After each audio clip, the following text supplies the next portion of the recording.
Hey there, Kingdom Kids. I'm back and with one of my favorite people from the Bible, Joseph.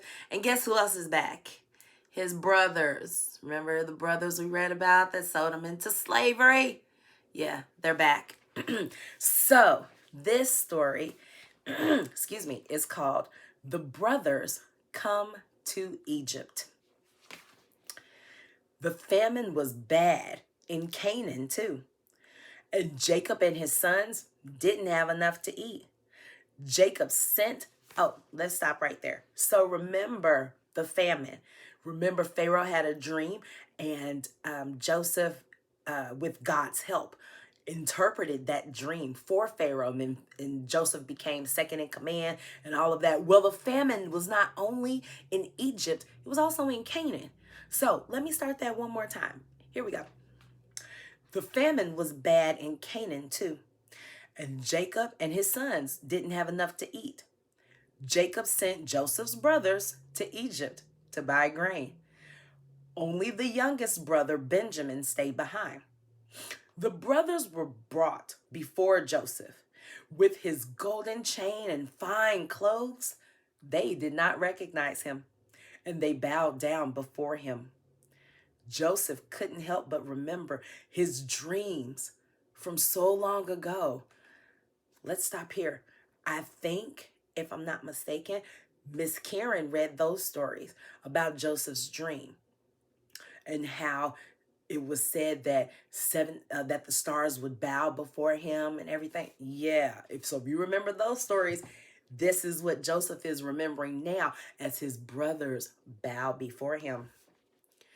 Joseph wanted to see if his brothers had changed, so he decided to test them. He agreed to let them go back home with corn if they returned with their youngest brother. Jacob did not want to let Benjamin go, but in the end he had to agree. And so all 11 brothers returned to Egypt. The test wasn't over. Joseph had his servants feed the brothers. And then he sent them home with more corn, but not before hiding a silver cup in Benjamin's sack. The brothers were traveling home when guards came and dragged them back to the palace. "Thieves!" shouted Joseph. "You have repaid my kindness by stealing." "There must be some mistake," cried the horrified brothers. But when the guards checked, there was a silver cup in Benjamin's sack. The brothers fell to their knees. "My Lord," they cried, "take any one of us, but do not take Benjamin, for our father's heart would break." And that's where I have to stop. Ooh, cliffhanger. Now, if you remember, Joseph was also his father's pride and joy. Now the brothers are seeing this same thing getting ready to happen with young Benjamin if he stays behind. And so you'll have to come back with me next week to see what happens with Joseph and his brothers.